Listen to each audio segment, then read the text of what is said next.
100 से ज्यादा टीचर्स को नोटिस मिल चुका है इस पे कि आपने फेसबुक पे क्यों सरकार की आलोचना कर दी।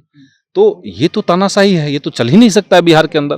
तो हम लोग इंतजार कर रहे हैं कि सरकार इस पर तत्काल एक्शन ले, उस पर कार्रवाई करे। कि छुट्टियों में जो कटौती हुई उसका कोई जरूरत नहीं था। और उसको बिना मतलब का भाजपा के लोगों ने और कुछ मीडिया के लोगों ने हिंदू मुसलमान एंगल दे दिया। तो वो भी मामला नहीं था। मेरे ख्याल से उसको सॉर्ट आउट कर लिया गया है। उसमें जो छुट्टियां 2-3 कटी थी उसको वापस दे दिया गया। किसी तरह का संगठन में जुड़ने का परमिशन नहीं है। अगर आप जुड़ गए तो आपके ऊपर कार्रवाई करेंगे। आपने अगर कहीं अपने विचार व्यक्त किए जो सरकार की नीतियों की आलोचना करने वाली विचार होगी, तब आपके ऊपर कार्रवाई करेंगे। और इनका हिम्मत इतना बढ़ गया कि वो एक एमएलसी हैं संजय कुमार सिंह सीपीआई के, उनका पेंशन रोक दिया। तो ये सरासर लोकतंत्र विरोधी है। अभी मोदी सरकार जब देश के अंदर एक लोकतंत्र पे खतरा दिख रहा है लोगों को, तो बिहार ने महागठबंधन का एक स्वरूप बनाया। यहाँ से एक बिगुल बजा और देश भर में लोग संगठित हो रहे हैं। वैसे में बिहार के अंदर ही अगर लोकतंत्र पे हमला होने लगेगा, बिहार के अंदर ही शिक्षा विभाग इस तरह का फरमान जारी करेगा, इसको हम लोग कतई बर्दाश्त नहीं करेंगे। सुन रहे थे कि आपके पाठक का नया फरमान जारी होता है। अब उसके बाद से जो भाजपा के लोग हैं ये कहते हैं कि हिंदुओं पर आघात है, एक तरीके से छुट्टियों पर कटौती आप कर रहे हैं। अब उस पर बातचीत हम करेंगे। पालीगंज से विधायक है संदीप सौरभ जी, क्या कहिएगा? छुट्टियों को लेकर लोग कह रहे हैं और के पाठक के फरमान को लेकर लोग कह रहे हैं। देखिए, छुट्टियों में जो कटौती हुई उसका कोई जरूरत नहीं था। और उसको बिना मतलब का भाजपा के लोगों ने और कुछ मीडिया के लोगों ने हिंदू मुसलमान एंगल दे दिया। तो वो भी मामला नहीं था। मेरे ख्याल से उसको सॉर्ट आउट कर लिया गया है। उसमें जो छुट्टियां 2-3 कटी थी उसको वापस दे दिया गया। दूसरी बात जो है, जो सबसे ज्यादा गंभीर बात है कि शिक्षा विभाग ने एक लेटर जारी करके बिहार के तमाम स्कूलों के शिक्षकों, कॉलेजों और विश्वविद्यालय के शिक्षकों सबको कह दिया है कि आपको किसी तरह का संगठन में जुड़ने का परमिशन नहीं है। अगर आप जुड़ गए तो आपके ऊपर कार्रवाई करेंगे। आपने अगर कहीं अपने विचार व्यक्त किए जो सरकार की नीतियों की आलोचना करने वाली विचार होगी, तब आपके ऊपर कार्रवाई करेंगे।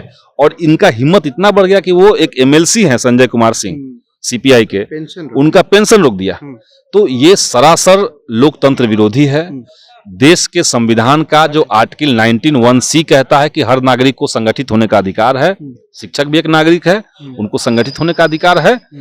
और बिहार जैसा राज्य जो लोकतंत्र की जननी रही है और जो लोकतंत्र पे जब भी खतरा देश के अंदर आया है, तो बिहार की जमीन ने वो मिट्टी तैयार की है कि उस खतरे को हम लोग निपटा दें। अभी मोदी सरकार जब देश के अंदर एक लोकतंत्र पे खतरा दिख रहा है लोगों को, तो बिहार ने महागठबंधन का एक स्वरूप बनाया। यहाँ से एक बिगुल बजा और देश भर में लोग संगठित हो रहे हैं। वैसे में बिहार के अंदर ही अगर लोकतंत्र पे हमला होने लगेगा, बिहार के अंदर ही शिक्षा विभाग इस तरह का फरमान जारी करेगा, इसको हम लोग कतई बर्दाश्त नहीं करेंगे। सुन रहे थे कि आप बता रहे थे कि के पाठक जो है वो कहीं ना कहीं भाजपा को एक तरीके से फायदा पहुंचा रहे, हिंदू मुस्लिम का जो एंगल है वो दे रहे और इससे वोट जो है वो बटेगा। क्या कहना है? ये मैं इसलिए कह रहा हूँ कि देखिए, अभी जो सरकार ने काम किया, महागठबंधन की सरकार ने, उसने कई सारे फैसले इस तरह के लिए हैं जो सरकार के पक्ष में है। उन्होंने जातीय गणना करवाया। भाजपा और केंद्र सरकार के लगातार विरोध के बावजूद उन्होंने कास्ट सर्वे का जो रिपोर्ट आया था उसको पब्लिश करते हुए आरक्षण का दायरा बढ़ाया। उन्होंने सरकार ने घोषणा की कि भाई जो गरीब लोग हैं उनको हम कुछ पैसा देंगे। वो सीमित ही है लेकिन देंगे। लाखों की संख्या में पहले फेज की बहाली हुई है, दूसरे फेज की बहाली हो रही है। तो कुल मिलाकर के सरकार का एक पॉजिटिव छवि सब जगह है। उस बीच में इस तरह का एक फरमान लाना कि देश बिहार के 4 लाख से ज्यादा पहले के नियोजित शिक्षक और 1 लाख जो अभी बहाल हुए हैं, 5 लाख शिक्षक एक साथ नाराज सरकार से हों, तो ये तो भाजपा के ही एजेंट का काम हो रहा है। तो दर्जे की मांग थी लोगों की, वो तो प्रोसेस में है, वो तो होना है। वो तो उसके लिए तो सरकार ने हाँ कर दिया है। लेकिन इस तरह के सर्कुलर ला करके लोगों के ऊपर कार्रवाई करके 100 से ज्यादा टीचर्स को नोटिस मिल चुका है इस पे कि आपने फेसबुक पे क्यों सरकार की आलोचना कर दी। तो ये तो तानाशाही है, ये तो चल ही नहीं सकता है बिहार के अंदर। तो हम लोग इंतजार कर रहे हैं कि सरकार इस पर तत्काल एक्शन ले, उस पर कार्रवाई करे। संदीप सौरभ जी, एक अंतिम प्रश्न, कहा जाता है कि एक स्ट्रक्चरल ढांचा होता है किसी भी चीज को फॉलो करने के लिए, लेकिन यहाँ पर नीतीश कुमार के दुलारे कहे जाते हैं के पाठक, और शिक्षा विभाग के जो मंत्री हैं, शिक्षा मंत्री चंद्रशेखर, उनसे भी उनको पूछने का जरूरत नहीं पड़ता है। तो आपको क्या लगता है लोकतंत्र पे कहीं ना कहीं ये भी तो निश्चित तौर से लोकतंत्र के लिए अच्छा नहीं है। विधायिका और कार्यपालिका के बीच जब कॉन्फ्लिक्ट होगा तो सरकार को एकदम प्राथमिकता में लेकर के इसको सॉर्ट आउट करना चाहिए। और इस सरकार में हम देख रहे हैं कि शिक्षा विभाग में खास करके इस तरह के कॉन्फ्लिक्ट लगातार बने हुए हैं।